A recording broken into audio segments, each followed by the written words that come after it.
Aujourd'hui, une émission un peu spéciale en visio parce que notre invité est un peu loin. J'ai le plaisir d'accueillir Achille Mbembe en direct de l'Afrique du Sud pour avoir le plaisir d'échanger avec lui et puis aussi à l'occasion de la publication de ce livre coécrit avec Rémi Rioux pour un monde en commun. Bonjour Achille. Bonjour Pascal. Alors, dans ce livre, quelle est l'idée quand même, parce que vous êtes deux personnages très différents, entre un responsable officiel de la République française et un intellectuel considéré comme contestataire africain. Qu'est-ce qui vous a amené à vouloir avoir cet échange? En fait, ça fait un bon moment, je discute avec Rémi Rioux. Il est venu en Afrique du Sud où je vis dès sa nomination à la tête de l'AFD. À l'époque, il était en train de réfléchir à la façon de rendre cette institution plus réceptive, disons, aux voix de ceux qu'il appelle les autres. Et donc, on avait commencé cette conversation. Moi, j'étais à l'époque très intéressé par les efforts effectivement faits dans cette institution pour repenser le développement. Et notre échange s'est poursuivi au moment où j'ai accepté d'accompagner le nouveau sommet Afrique-France, dont le thème, vous vous en souvenez, était la refondation des rapports entre l'Afrique et la France. Et oui, et votre présence a été, et le rapport que vous avez remis a été une surprise pour vous. Alors oui, effectivement, j'ai remis un rapport au président de la République française au terme de 65 tables rondes, colloques, séminaires dans 12 pays africains auxquels ont participé quelques milliers de personnes. Et ce rapport contient une série de recommandations, 13 en fait, qui visent à relancer une dynamique de liens nouveaux entre ce pays et notre continent. Alors, il y a effectivement, on a eu au cours de la campagne électorale, même s'il y a eu peu de débats malheureusement sur l'international, il y a quand même parmi les gens qui s'occupent de cela une réflexion qui est lancée avec le sentiment que l'image de la France en Afrique s'est dégradée, qu'il y a une perte d'influence, de position de la France en Afrique et que, sans parler de divorce, en tous les cas, les liens sont moins nourris, moins profonds comparément, que l'Afrique se détourne un peu de la France, qu'il y a une sorte de déception de l'Afrique vis-à-vis de la France. Est-ce que vous confirmez ou quel est votre diagnostic sur ce sujet? Disons, moi, ce qui me frappe, c'est la sorte de fatigue intellectuelle. C'est ce qui m'inquiète le plus. Parce qu'à vrai dire, et s'agissant des évolutions à long terme, des dynamiques en profondeur qui travaillent le continent, en termes de ce qu'il est possible de faire, j'ai l'impression que la France est à court d'idées. Elle est à court d'idées et que, faute d'un réarmement intellectuel, elle va être à la traîne des évolutions de long terme. C'est ce qui me frappe et m'inquiète. Alors, comment expliquer cela? Parce que la France se targue de façon parfois excessive d'être un pays où on aime débattre, on aime les idées. Comment expliquer cette panne sèche d'idées de la part de la France et des Français? Mais je pense qu'il y a des raisons institutionnelles. Il ne s'agit pas seulement des légendaires pesanteurs bureaucratiques, des oppositions sourdes, des résistances passives au sein même de la technostructure. Il s'agit aussi de l'inadaptation des outils, des dispositifs institutionnels, des conflits de tutelle nécessitant des arbitrages qui tardent à venir. Il y a tout ça. Mais il y a surtout cet extraordinaire affaissement en termes de capacité d'analyse et de prévision, aussi bien dans le champ civil que dans le domaine militaire. Et donc, cet affaissement intellectuel, si on n'y met pas fin, la France ne va pas être capable de répondre de façon dynamique aux transformations en cours sur le continent, transformations qui ne l'attendent pas. Bien entendu, les Africains vont continuer d'aller de l'avant, sans elle s'il le faut, avec elle, mais dans un rapport renouvelé, il faut le souhaiter. Il y a aussi, et vous l'évoquez dans votre échange avec Rémi Rioux, et c'est aussi la personne qui a conduit les débats, Séverine Kodjo-Granvaux, qui en parle. Il y a quand même, est-ce que vous n'avez pas le sentiment que les débats que l'on a en France, qui tournent beaucoup autour du rejet de l'étranger, du rejet des migrants, du rejet des réfugiés et du rejet de l'islam, qu'il y a une sorte quand même de radicalisation à droite du discours français, et qui très souvent est un discours d'exclusion de l'autre, est vécu en Afrique et est en grande partie responsable de cette distanciation? Oui, non, c'est le cas, et vous faites bien de le rappeler. Et de ce point de vue, donc, il y a quelques chantiers qui, à mon avis, devraient être prioritaires. En premier lieu, je pense qu'il est urgent de se démarquer, que la France se démarque visiblement de la diplomatie d'influence, celle-là qui ne jure qu'en termes de conquête des parts de marché ou de projection de la puissance militaire. Pourquoi elle doit se démarquer de cette vision de la diplomatie? Parce que, à tort ou à raison, cette vision est perçue en Afrique comme un pur jeu à somme nulle, synonyme de colonialisme dérivé. Et dans ce calcul cynique, gagnants et perdants sont connus d'avance et l'Afrique est toujours perdante. Il faut donc qu'elle se démarque de cela parce que les intérêts français, l'influence française en Afrique seront bien mieux garantis si au code de la symétrie, on substitue, je crois, une approche en termes de mutualisation des intérêts. Et donc, il faut passer de la diplomatie d'influence et de la projection de puissance à une diplomatie du vivant. Et c'est un peu l'argument que Rémi et moi, on défend dans le petit livre. Alors, est-ce qu'il n'y a pas aussi une contradiction en même temps, cher au président Macron, a-t-il pas des limites de, en même temps, s'adresser à un intellectuel reconnu qui est en phase avec la jeunesse, en phase avec les mouvements un peu qui bougent en Afrique, et se rendre aux obsèques d'Idriss Déby, ou de conserver des liens forts avec des régimes qui sont là depuis 30 ou 40 ans et qui ne semblent pas représenter les forces nouvelles vives du pays et du continent. Oui, moi je pense que de tous les dangers qui, sur le front africain, guettent Emmanuel Macron, surtout à l'orée de son second mandat, le plus grave est celui de ce que l'on pourrait appeler la Gorbatchevisation. Alors, c'est quoi la Gorbatchevisation?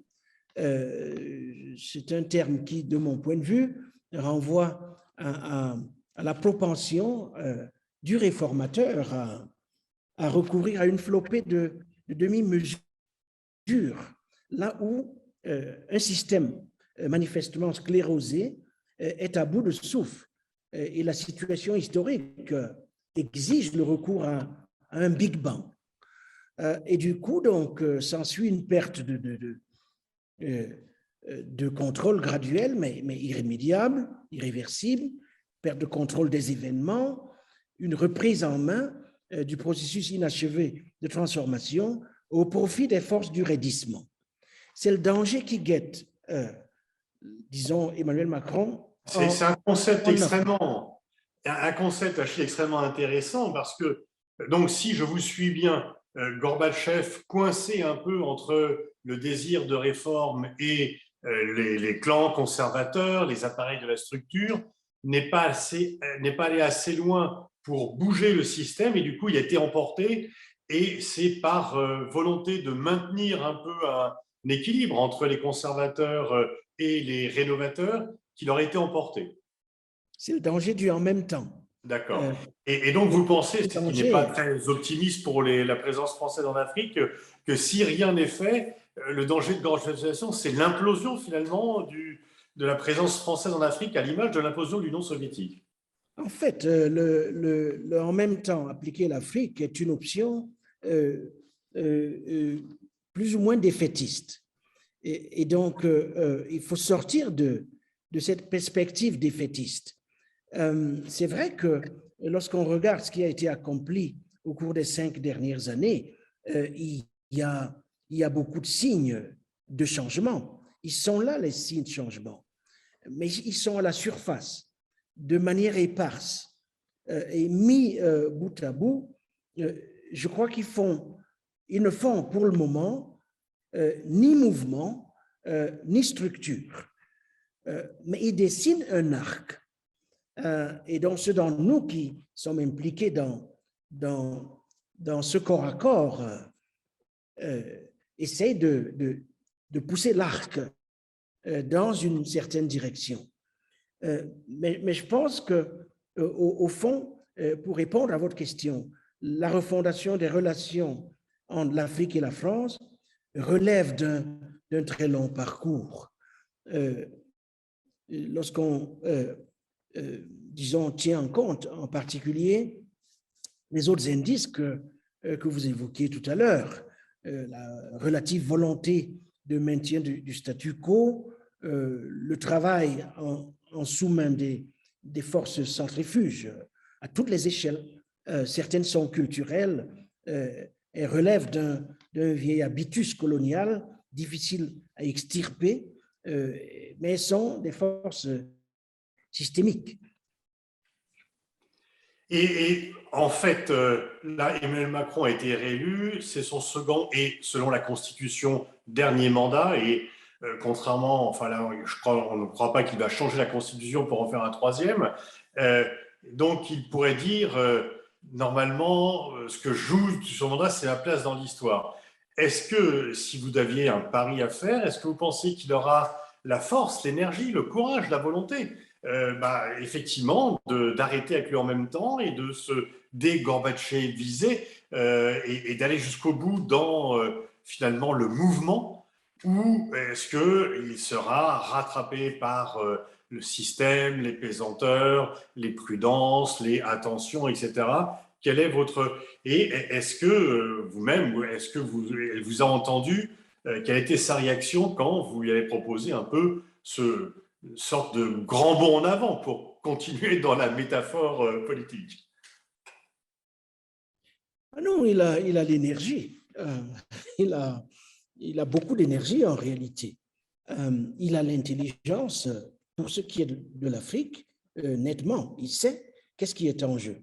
Il est conscient du fait qu'un cycle historique arrive à sa fin. Il faut en sortir et mettre en place les piliers d'une autre dispensation. On est donc un peu dans un moment de transition. Il y a plusieurs forces en jeu. Disons, les orientations qu'il veut mettre en œuvre peuvent être contrariées par ces forces. Et donc, je pense que le deuxième mandat, il va l'utiliser pour essayer de cimenter un héritage historique. Quel en sera le contenu? Je n'en sais pas plus que vous, mais il a quand même accepté de mettre en œuvre certaines propositions de mon rapport. Je pense en particulier au fonds d'innovation et de soutien à la démocratie en Afrique. Pour la première fois, ce fonds sera mis en place. Il a accepté de construire à Paris la Maison des mondes africains. On est en train de travailler sur d'autres propositions. La mission de préfiguration de la maison, elle a remis son rapport. Et donc, pour ces deux premières propositions, je pense qu'on atteindra la vitesse de croisière sans doute après les élections parlementaires et la mise en place ou le renouvellement des nouvelles équipes. Et donc, ce n'est pas l'immobilisme, mais il faut l'encourager, il faut que d'autres forces rentrent dans le champ de bataille et qu'on fasse valoir, disons, des propositions qui permettent d'aller de l'avant. Est-ce que vous avez prévu un suivi de vos propositions? C'est-à-dire, vous avez donc les 13 propositions. Est-ce que vous avez des rendez-vous pour dire sur celle-ci on a avancé? Est-ce que vous allez le faire vous ou est-ce qu'il y a un appareil qui est prévu pour faire une sorte de comité de suivi finalement de votre travail? Ah oui, Monsieur Benoît Verdeau en est le secrétaire général. C'est le secrétaire général du sommet. Il est le responsable du suivi des recommandations du sommet.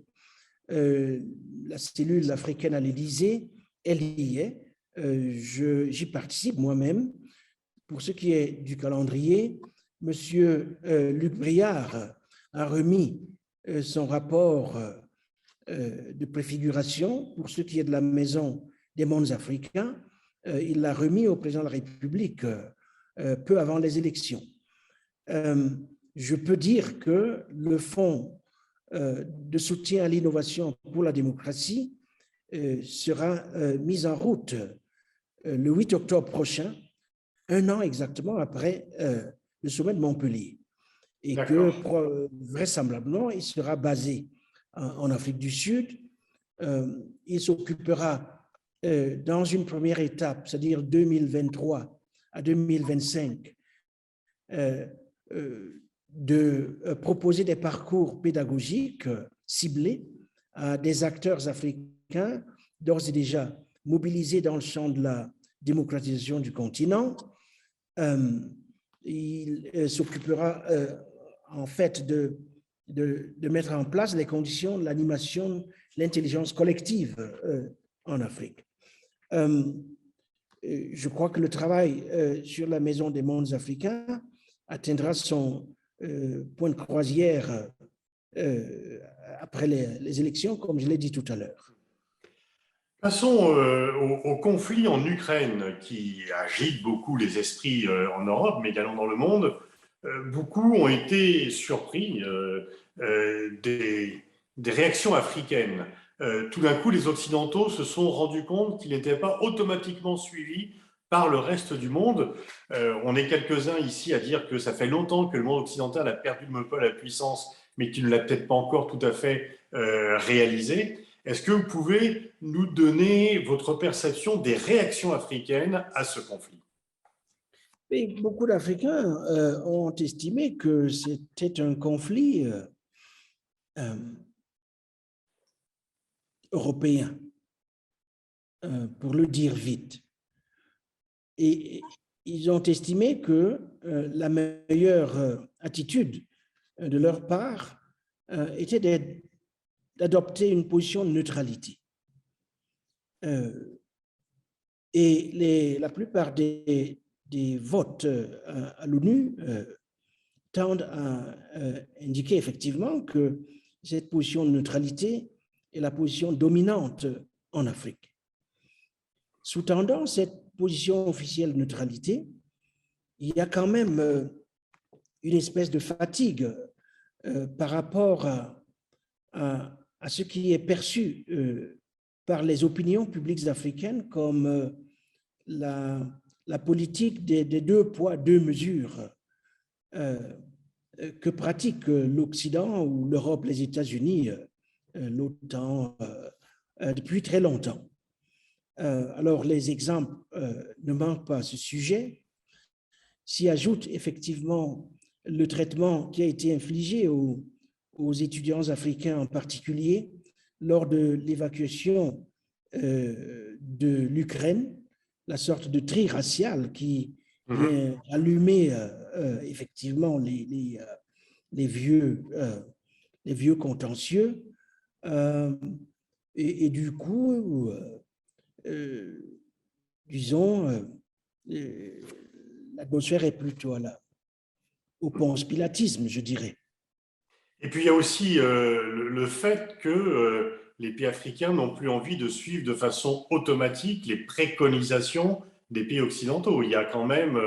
Est-ce qu'on n'assiste pas finalement à une renaissance du Sud quand on voit la carte des pays? Il y a beaucoup de pays qui ont condamné l'agression de la Russie, mais il y en a moins qui ont pris des sanctions. Les sanctions, elles sont seulement occidentales. Donc, est-ce que vous voyez une nouvelle fracture Nord-Sud à l'égard de ce conflit? Ah oui, cette fracture, elle est là, en sous-main. Je lisais ce matin les déclarations de Lula, Oui. qui était le président du Brésil et qui est candidat aux prochaines élections. Il est apparemment en très bonne position. Il l'explique de façon très simple, mais très directe. Il explique que l'Occident, l'Europe et les États-Unis auraient mieux fait de encourager les négociations entre l'Ukraine et la Russie, mais ils auraient choisi, de l'avis de Lula, de fomenter la guerre, en particulier en ne proclamant pas dès le début que l'Ukraine ne ferait pas partie justement de l'OTAN. Et donc, il y a là, disons, des visions géopolitiques tout à fait différentes, avec un Sud qui réchigne à être le porteur d'eau, disons, d'un Nord qui manipule, disons, les principes et les valeurs à sa convenance. Et les réactions au Nord, c'est de dire que ils ont des valeurs qui ne sont pas partagées par les autres. Et donc, est-ce que vous sentez un peu ce repli intellectuel que vous avez évoqué au début de l'entretien, finalement? Il y a un affaissement. Ce n'est pas seulement un repli. C'est un affaissement, c'est une chute brutale dans la capacité d'analyse, de compréhension d'un monde de plus en plus petit, mais de plus en plus balkanisé. Donc, cette balkanisation théorique, conceptuelle, forgée au fer de schémas mentaux d'origine coloniale et raciale, je crois que c'est pas aboli. Tant que ça perdure, effectivement, on habitera peut-être le même monde, mais on le percevra à partir de positions très différentes et très conflictuelles. Est-ce que vous n'avez pas le sentiment, en fait, que le monde est effectivement, comme vous l'avez dit, de plus en plus petit, mais que des fois, les moyens de comprendre l'autre ne sont pas à la hauteur de l'interdépendance? On est de plus en plus en interrelation, mais on n'a pas le sentiment réellement qu'il est plus facile de faire des anathèmes, de faire des grandes déclarations n'importe pièce, que de réellement comprendre l'autre. Donc, ça fait partie, disons, d'un nouveau régime euh, cognitif, si vous voulez, qui fait que plus nous disposons des moyens de la connaissance, et on n'en a jamais eu autant qu'aujourd'hui, plus paradoxalement, disons, l'ignorance assumée s'étend. Alors, on va accuser les réseaux sociaux, les nouvelles technologies, d'avoir amplifié disons, cette évolution, mais toujours est-il que c'est la raison même, la faculté de la raison qu'il faut réformer. On a besoin d'une réforme de la raison en tant que faculté. Et tant que cette réforme n'aura pas eu lieu, je crois que l'escalade technologique à laquelle on assiste aboutira sans doute nécessairement à des formes d'abrutissement organisé que nous observons très bien ces jours-ci. Alors, dans ce livre que je remonte, Pour un monde en commun, coécrit avec Rémi Rioux, aux éditions Actes Sud, vous insistez l'un et l'autre sur la notion de réconciliation, qui était le titre du précédent livre de Rémi Rioux, et que vous reprenez à votre compte, dont vous dites effectivement que c'est un terme qui est riche de perspectives à la fois politiques et humaines. Ah oui, c'est un terme très riche. Moi, j'ai la chance d'avoir vécu en Afrique du Sud au cours des 20 dernières années, à un moment justement où la thématique de la réconciliation faisait partie du discours politique national, et où ce discours se traduisait effectivement par des initiatives, des expériences concrètes de réconciliation. Je crois que c'est un terme qu'il faut approfondir, explorer davantage, à un moment où le grand défi auquel est confrontée notre planète, c'est quand même le défi de maintenir la vie face aux forces d'entropie. C'est la durabilité de la vie. Durabilité de la vie à condition, effectivement, que nous organisions cette réconciliation en espèces, espèces vivantes, espèces humaines, espèces animales, ainsi de suite. Sans cette réconciliation entre les espèces et cet investissement dans le vivant, la vie ne sera pas possible, du moins sur la planète. C'est ça quand même l'enjeu de ce siècle. Et donc, la réflexion autour de la réconciliation, elle va de pair avec tout le reste. La réconciliation, mais aussi la réparation, mais aussi la restitution, mais aussi d'autres manières nouvelles de penser la question de la justice universelle. C'est ce qui donne à ce concept, je crois, son pesant d'actualité à un moment où, comme vous le soulignez vous-même, on vit dans un monde de plus en plus petit, mais de plus en plus balkanisé. On arrive à l'issue de cet entretien dont je vous remercie, Achille Mbembe. Alors, vous dites, vous avez quitté le Cameroun très jeune, vous n'êtes pas nationaliste, mais en même temps, quand l'équipe nationale de football joue, quand on joue les hymnes, vous avouez que vous avez un sentiment particulier. Votre équipe nationale est qualifiée pour la Coupe du Monde, donc vous allez bientôt vibrer aux exploits de l'équipe du Cameroun. Ah oui, on a un nouveau président de la Fédération de football qui lui-même, c'est M. Samuel Eto'o, dont on connaît. Donc c'est le football aux footballeurs, là. Tout à fait, la carrière, le nouvel entraîneur, lui aussi. Un processus d'assainissement est en cours et on espère que les Lions indomptables vont, disons, porter les couleurs du continent de façon digne au Qatar. Comme ils l'ont déjà fait dans le passé. Merci Achille Mbembe pour cet entretien et à très bientôt. Et merci beaucoup, Pascal.